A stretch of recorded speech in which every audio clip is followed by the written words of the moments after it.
Il y a des moments dans la vie où il est nécessaire de ralentir et de s'offrir le temps d'une pause pour prendre un peu de recul et faire un bilan.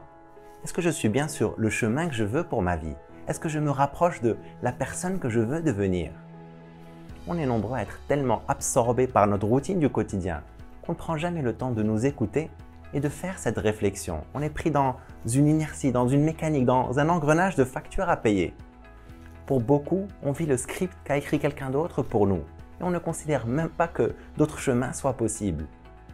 Si tu as un métier que tu n'aimes pas, si tu fais quelque chose pendant 8 heures par jour qui ne te procure aucune satisfaction ni aucune réalisation personnelle, si ça fait des années que tu es dans une relation toxique qui te prend toute ton énergie, ou si simplement tu sais qu'il y a quelque chose d'autre que tu aurais souhaité pour ta vie, tu as une petite voix qui te dit « je dois me bouger, je sais que je peux faire plus, je sais que je peux être plus », tu te dois de l'écouter, tu te dois de commencer à faire les choses différemment.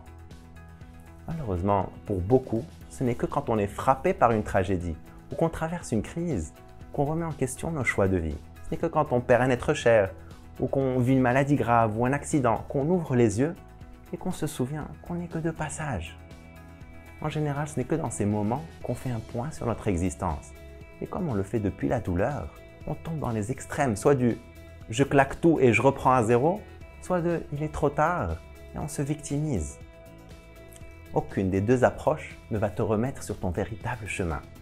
Parce que ce n'est que depuis le calme et depuis l'amour qu'une véritable introspection est possible.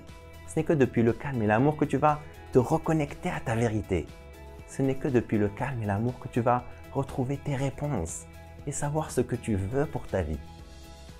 Seulement pour beaucoup, on a peur de se poser ce genre de questions. On préfère faire semblant d'être occupé plutôt que de nous écouter et de découvrir ou de voir en face ce que l'on sait déjà secrètement et manquer de courage ou manquer d'imagination pour changer de cap. On a peur de l'incertitude qui accompagne le changement et on veut éviter la douleur de l'échec ou la douleur de la déception, la douleur du rejet.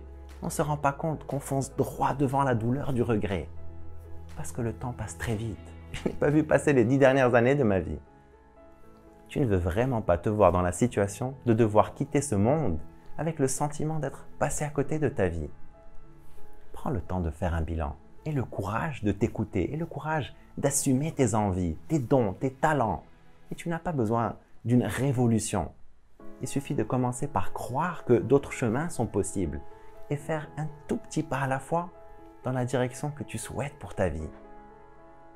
À quoi ressemblerait ta vie si tu t'écoutais un tout petit peu plus?